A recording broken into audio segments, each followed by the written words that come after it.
Baraka birodarlar faqatgina pulda bo'lmaydi. Itoatkor ayolda bo'ladi, solih farzandlarda bo'ladi, baraka sog'ligida bo'ladi. Uzoq yillar sog'ligingdan foydalanasan. Bularning bari Allohning ne'mati. Baraka pulda bo'ladi, to'g'ri. Ozgina topgan puling bilan ko'p narsaga ega bo'lasan. Baraka vaqtda bo'ladi. Qisqa muddatda ko'p narsaga ulg'aysanki, odamlar, qanday ulg'ayapsiz shuncha narsaga deydi. Chunki sizni 24 soatingiz unda ham bor, lekin u ulg'aymayapti-da. Unda nima yo'q? Baraka yo'q. Imom Navoiy 45 yil umr ko'rgan.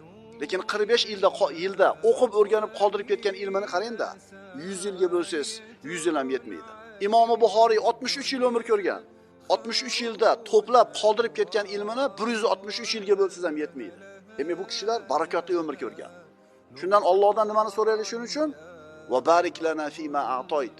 Parvardigor bizga bergan narsalaringni qanaqa qilib ber? Barakali qilib ber.